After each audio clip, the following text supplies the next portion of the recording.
Hello, everyone, and welcome to Next Level Leadership here with Warren Rustand.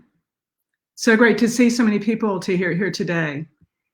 This live stream is here to support leaders during crisis. And today is episode 3, Certainty of Intent, where Warren Rustand will share ways to gain certainty of intent during this crisis to continue the momentum of your life. Many of us are here from EO Leadership Academy. We're graduates, and a big shout out to Jamie Duhigg and Andrea Herrera and the entire EO Leadership Committee and the amazing leaders in all of us that have come together to level up our leadership in this crisis.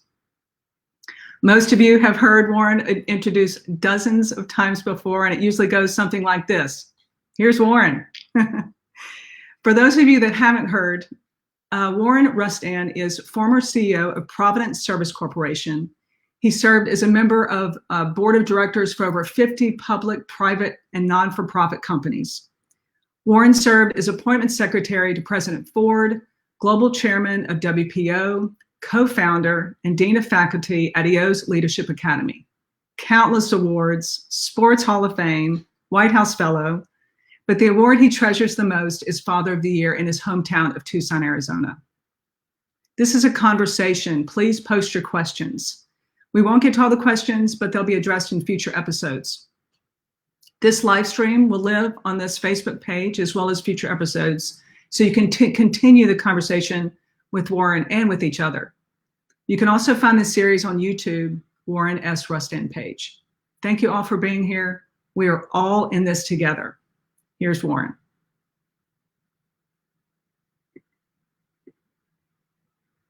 In your happy countenance as we begin our conversation today. And this series of conversations really comes from my 70 plus years of life on this planet and the experiences that I've had. The very things that we talk about are things that I've experienced, things that I use. They're the way I operate. And so I hope they're helpful to you. If any one thing that I say over the course of today it can be something that you can use in your life, then we've both gained in a really interesting way. So looking forward to this. Please submit your questions. We're going to answer as many questions as we can as we get to the end of a few thoughts that I want to share with you, and then we can move on from there. As we think about that which we're talking about over these 9 episodes, the first episode is really talking about the crisis, the coronavirus, COVID-19, where we are, what we're doing, how to think about it. The second session was about clarity of vision, this notion that the more clear our vision, however large or small the thing we're doing, the better we are at executing against that. And today we're talking about the second great principle of leadership, which is certainty of intent. So clarity of vision first, certainty of intent. Once we know in a clear way what it is we're going to do, then acting on that intentionally becomes really important. So if you think about the first 3 great principles of leadership, clarity of vision, certainty of intent, and the power of values, which we'll talk about in our next session, those are foundational. Those are philosophical. That's mindset. That's how we approach the world. That's how we think about our life. And then following after that will be 5 sessions, each with a principle in each session. And they'll be living to a higher level of personal commitment, live with purpose every day, act with intent every day, make conscious choices, and engage in a cause greater than yourself. So that's the flow of our conversation. So when we're done with these 9 sessions, you will have the 8 most important principles of leadership, and you'll be able to apply those in every way you want. So the first 3 are mindset, philosophical, and the next 5 are really about how you apply them in an everyday process. We've all heard this quote, right? The road to hell is paved with good intentions. Intent is really interesting. Intentionality is really interesting because we all have good intentions. We all want to do the right things all the time, but somehow in the busyness of our lives and being distracted, our good intentions oftentimes slip away. And so the first step in understanding intentionality is that intent is insufficient standing alone. It's simply insufficient. It's nice. It's wonderful to have nice thoughts. It's wonderful to say, I intend to call my sister tonight. I intended to say thank you to the man who helped me. I intended to get more work done today. I intended to be more positive. And that's wonderful to have those thoughts, but unless we act on them, it's simply insufficient. It doesn't matter. It's just an idle thought that's going nowhere. And so the first step is the understanding that intent, standing alone, is insufficient to get anything done or to do anything positive. The second step is that intent must be linked, aligned, connected to a plan of action. So linked, aligned, connected to a plan of action. When we think of linked, we think of something sequential, back to back, end to end. When we think of aligned, it's compatibility that's consistent, similar, proximate. And when we think of connected, we think of it being attached, right? So if we think of linked, aligned, and connected, our intent has to be linked, aligned, and connected to a plan for action to achieve outcomes. And if we do that, then we do them in an interesting way. Now, perhaps a way of thinking about that would be to think about how we might put them together. And I'll try to use some real life examples of people who I believe are on this call.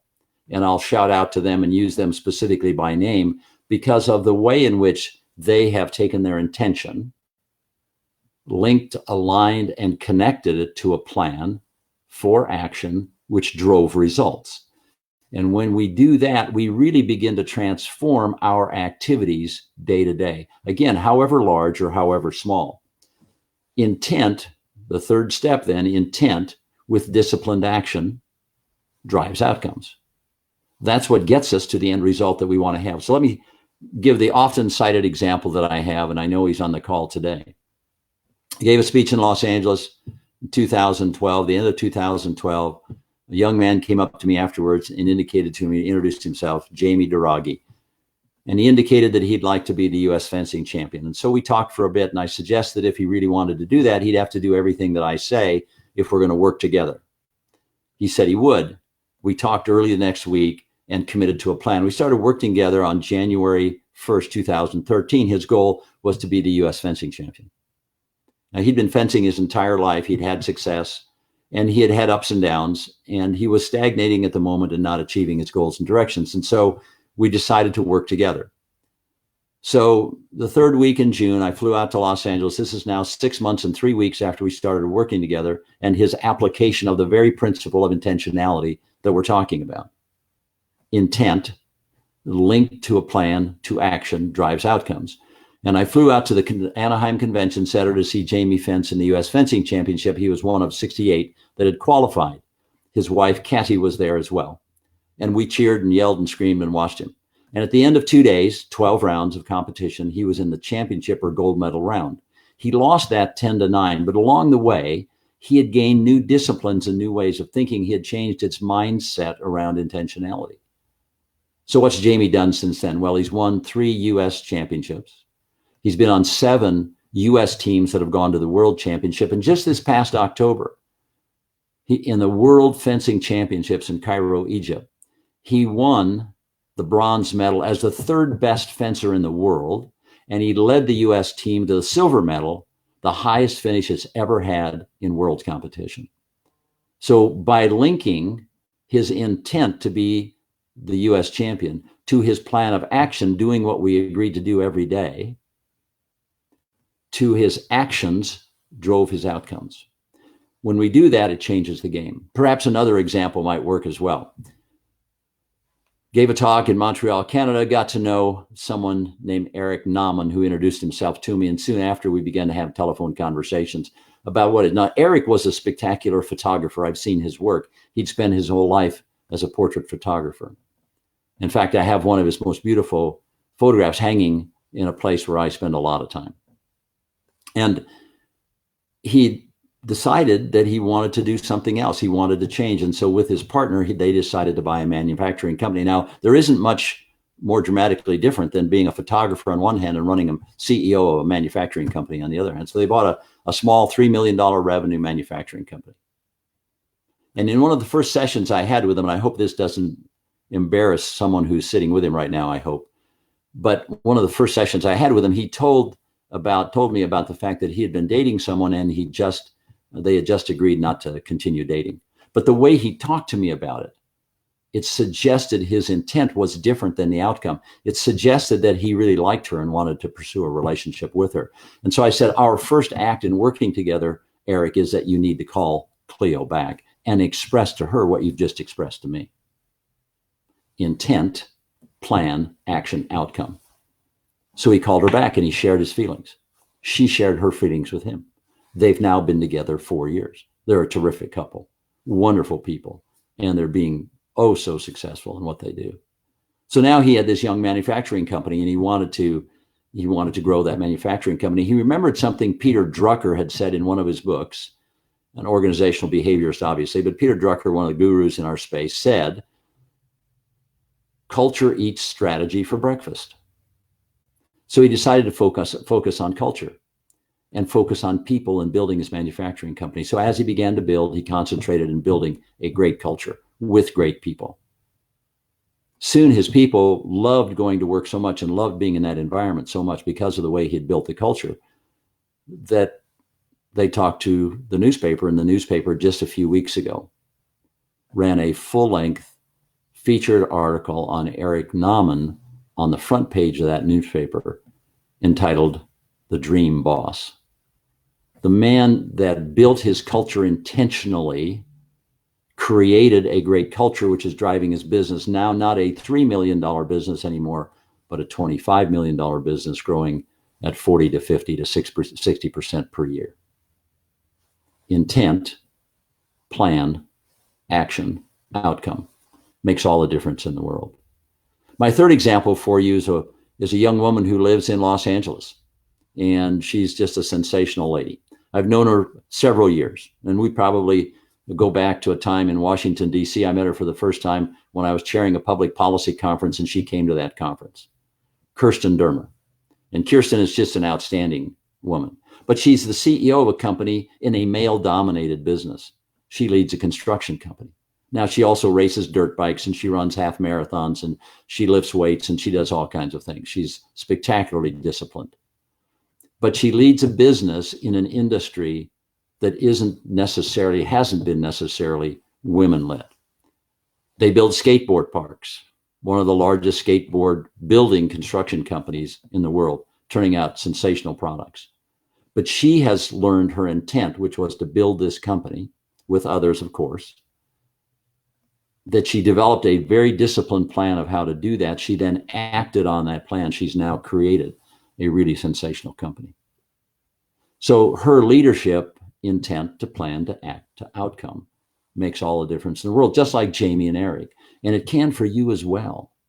And particularly in a crisis, our intent has to have a plan which we act on, which gives us outcomes. It's particularly important in a crisis to do that. If we can, then we change the game, right? And we change our outcomes. So think about that when you think about intentionality. Intent is nice and it feels good because it suggests we want to do something positive or good, but oftentimes we don't get around to it. We avoid it. We forget about it. Without a plan, without an act, without outcomes. Now, if you'd like to read a good book about habits and the power of habits, it's called The Power of Habits by Charles Duhigg. It's a great book, gives you a lot of research behind habit. Habit is intent, plan, act, outcome. Now, he uses something that I think is really good. He uses cue, response, reward, same as what we've just been talking about. So let's say that you want to run in the morning, but you wake up and you're tired and you forget about it for a day. How could you change that? How about putting your workout clothes right next to the bed so that when you get out of bed, the first thing you see is your workout clothes, your running clothes, and your running shoes. That's the cue. Your response then is to put on the running shoes and the clothes, and your reward is that you go out running and you're in better shape. Cue, response, reward, intent, plan, act, outcome. So we are aligned in how we're thinking about this. And during times of crisis, it's been my experience that we have to have greater intent and greater action to drive the outcome we need. All are sensitive pieces to surviving in this very difficult and challenging environment in which we find ourselves, COVID-19. Because this has changed, certainly temporarily, everything we're about, all of our daily activities, where we are staying, what we are doing. And in order to do that effectively and well, we have to do it better with higher self-awareness. So it's about moving our mindset. There's a quote I like very much. It says, we have to dream, but we must plan.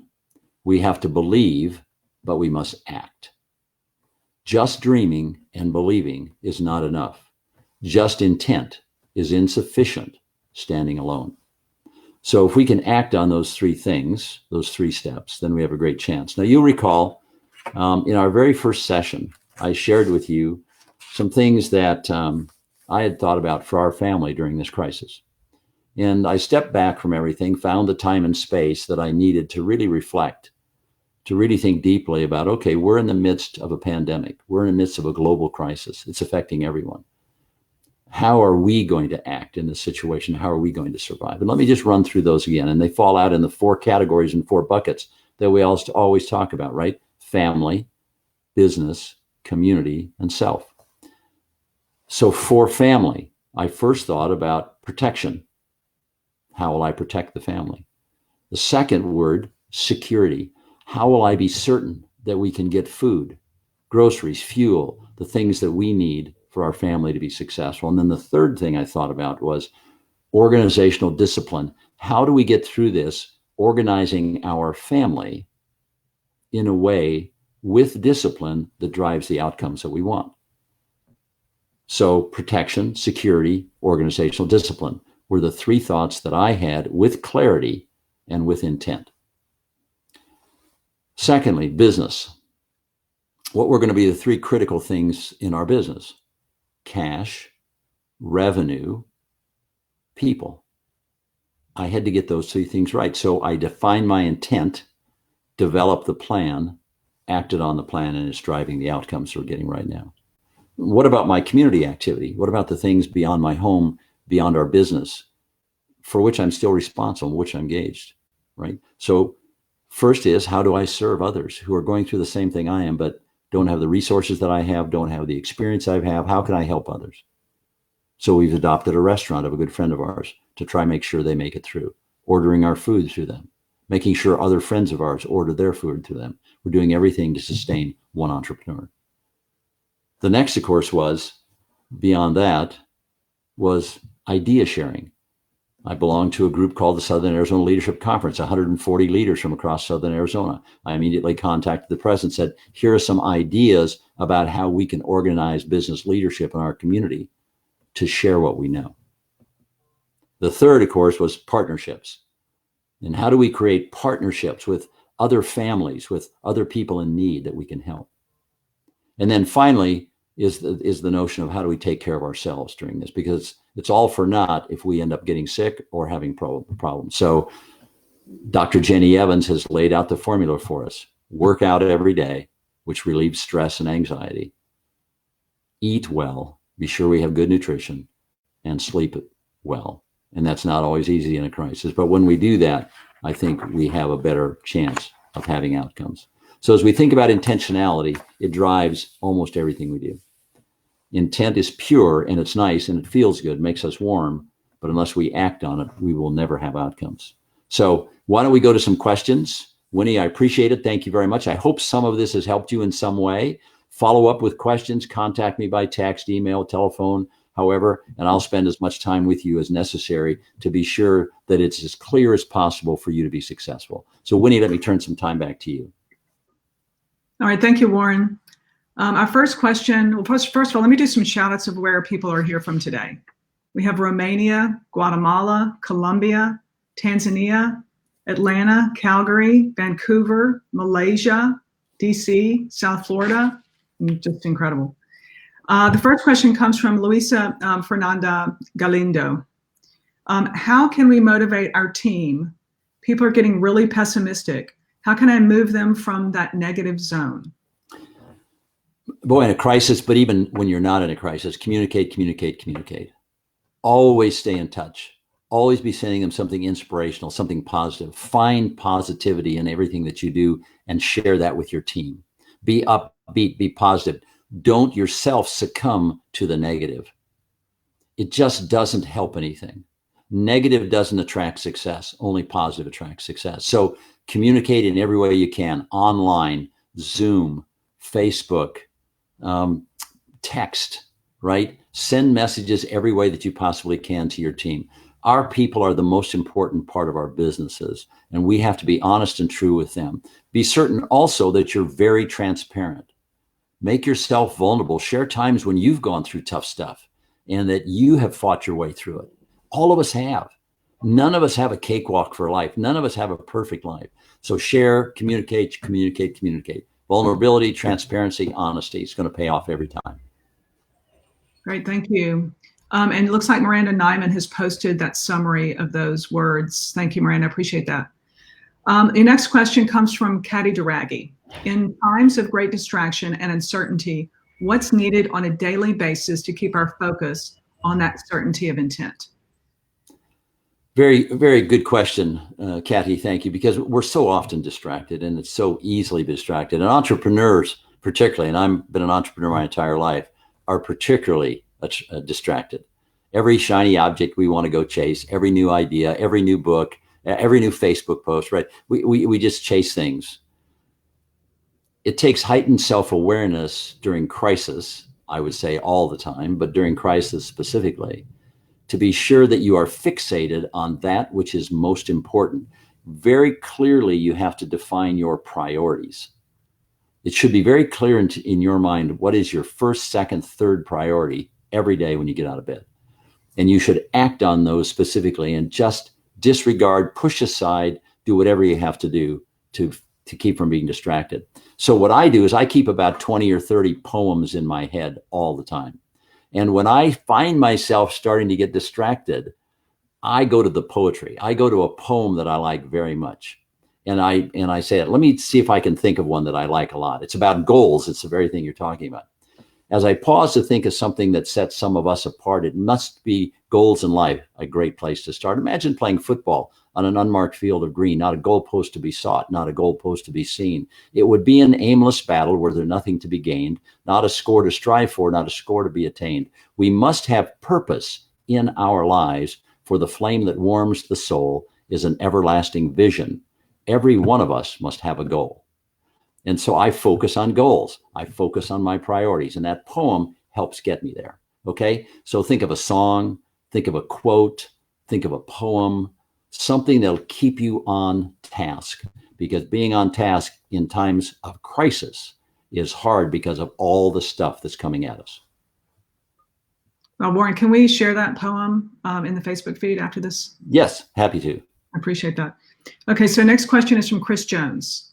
Chris Jones says, how do you balance the need to take care of self with getting these extra initiatives completed, like getting extra needed sleep, from feeling exhausted, and to recover effectively? Yeah, self's really important. Chris, how are you? Good to hear from you. Thank you for the question. It's again, the priorities, right?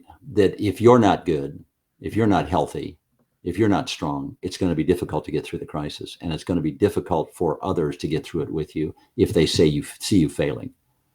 So clearly show others what your priorities are by what you do every day. Self has to be taken care of. I happen to do that first thing in the morning. That's when I work out. That's when I do my 10, 10, and 10 every morning before anybody gets up. And I have done that consistently and faithfully for 40 years. And it's made a big difference in my life. You may have something else, but it may be meditation. It may be yoga. It may be going for a run, cycling. It may be a number of things. Get into your head, take care of yourself, take care of your body, and then come back and eat well. Okay. And then schedule well. And when you do those 4 things, you will alter your life, and it'll keep you in the best possible frame of mind for executing on the things that you have to do every day in a crisis. I went through a 2-year period of time where I thought every day that was the day I'd file personal bankruptcy. That was just hard because I was fighting lawyers and accountants and tax people and banks, and every day I still did my 10, 10, and 10 to keep myself in best shape for the battle. And when I got to my office, it was hand-to-hand combat all day long. And then I went home and I tried to be the best father, best husband I could possibly be in our family. And I believe that taking care of myself is how I got through that process. So I hope you will do that as well, Chris. All right, question from Rick Snide from Columbus, Ohio. Hi, Warren. Do you recommend sharing details as close as cash position? How can we best be real and authentic without causing unique concern and undue concern in our staff? Hey, Rick, how are you? It's great to hear from you. Thank you very much. Hope to see you again soon. Rick, that's a great question. I've always felt like in small privately held companies, of course, in big public companies, it's easier to share openly all the detail. But in small private companies, I've always trusted our colleagues with information. And I've always tried to share openly our cash position, our revenue, our clients, everything. And I found that by doing that and showing that trust and confidence in them, they are more loyal and they're more committed to the business because they know you're being transparent and honest. I think that's really important. Now, when it gets really tough like this and the cash goes away, the revenue dries up. It's harder, but I said it's also important to be very honest with people and where we are. And I think you'll find that people will just go shoulder to shoulder to try and make things work. It's been my experience that when we go through tough times and I'm honest with people, and I've been honest with people throughout the time we've been together, that they're willing to shoulder a part of that responsibility and step up to it. And that may mean cutting their salaries. It may mean working part-time. It may mean doing a host of things, but they will sacrifice for you if you're honest with them. So I always err on the side of being open. Thank you. Philip Hartman, how do you keep balance between fixing short-term things in crisis and getting back to bigger picture goals in times of crisis? Yeah, so that's really an interesting question. Philip, great to hear from you. Philip has a great series he's producing about entrepreneurial dads, interviewing great fathers all over the globe, lives in Cape Town in Germany and in Munich. So great to hear from you. So Philip, that's a really a good question. There are always going to be short-term holes that you have to plug in the boat so the boat doesn't sink. But you also have to keep steering the boat toward the distant shoreline that you're trying to get to. And that's always going to be an interesting balancing act, if you want to call it that, as you did. And it's this notion of prioritizing short and long term. And they have to work together to ultimately be able to get the results that you want. And so you're absolutely correct. There are short-term issues, particularly now. I'm talking to people every day. I had 9 telephone calls yesterday with entrepreneurs who are struggling in some way and facing interesting challenges in some way. And they are doing exactly what you suggest. How do I get the cash to make sure I make payroll, to make sure I can live another 2 weeks, 4 weeks, 6 weeks? And how do I do that and still keep focused on the end result that I'd like to get? The shoreline against which I'm measuring my progress. There's no perfect answer to that, Philip. There's just not. Each of us has to discern that for ourselves and figure that out for ourselves. But I know we can. And it's prioritize the highest number of things you can in the short time against the highest number of things you can in the long term. And then you work them against each other to be sure you're balanced. Hope that helps you, Philip. Thank you, Warren. And I just got a message from someone that you know really well. And I will say that probably everyone here on Facebook Lives feels the same way. And this is from Steve Satterwhite.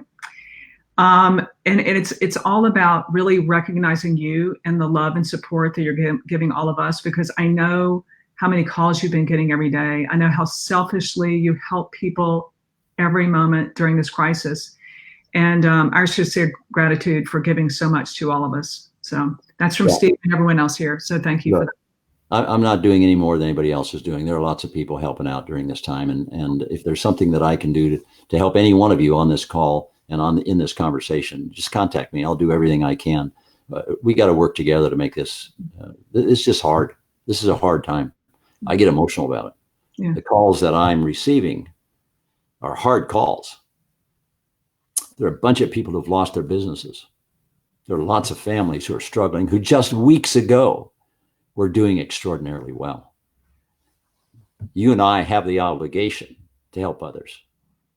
And each of us in our own way, me and mine, you and yours, have to reach out to others. It may be just one person, but it's one person. And let's be sure that that we help the greatest number get through this together. EO is an extraordinary organization that helps people like us in times of challenge and difficulty through forums, through Zoom calls, through personal contacts. We need people to talk to. We need people to share this pain with. We can't always share it with our families. We can't always share it with our colleagues, but we need colleagues and peers in this organization that are willing to listen to us and to help us and to hear us. So if I can do that for you in a small way, I'm happy to do that. Thank you, Warren. With that, we're going to take one more question. But I want to tell everybody that's here today that we're not getting to all of your questions today. Please post them in the chat. Warren will get to them as soon as he can, and we'll address them again in future episodes. But thank you all for being here. Thank you for being a part of this. Thank you for all for supporting leaders during this crisis. So let's do one more question. And this comes from Hal Lamb. And good to see you here today. If we are doing good, how do we share our best practices and experience to people who are struggling, and how do we be positive and in an encouraging manner so that people don't feel like you're bragging? How do we really care for the people we care about? Hal, that's a great question. Hal and I have a great relationship, and his refugee story in his book is remarkable on how he got to where he is today. You all should read that. It'll inspire you. Hal, I think you ask a great question, and that is sometimes when people are going through crisis, they tend to go inward and they don't want to ask for help, and they don't want to be talked about best practices. So we have to be sensitive to where people are at any moment in time, to the degree that we can help open them up and we can extend the hand of fellowship in saying, I've learned some things along the way that maybe might be helpful to you. And if you're interested in hearing them, let's have a conversation. It's a soft approach, I think, because some people, I did this when I was going through fighting for staying out of bankruptcy, right? I tended to pull everything in and to shut people out, and I tended to not ask for advice. It was my battle. I thought I had to do it. And yet in the end, when I finally reached out to some other people, they provided me with key information and key knowledge of best practices that helped me end the whole process. And so let's be sensitive to a person's situation. Let's offer ourselves to them and our knowledge that we may have, and let's listen to them very carefully about how they respond. But I think it's a great idea, Hal, and I know that you have specific best practices that you can help other people with, and I know you will. You know, this is maybe the end for us today. I want to thank you again for allowing us to have this conversation. You're fabulous people. I'm so blessed to have you in my life. I thank you so much for all you give to me. I'm looking forward to our next conversation in which we're going to talk about the power of values. And so let's summarize today's lesson.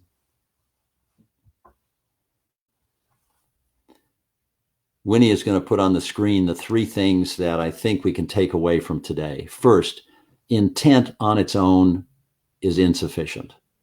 The second, intent has to be linked, aligned, and connected to a plan which will drive outcomes. And then intent with disciplined action gives us the very outcomes that we want. Utilize these as you can. I hope they're helpful to you. Again, thank you for spending a part of your day with me.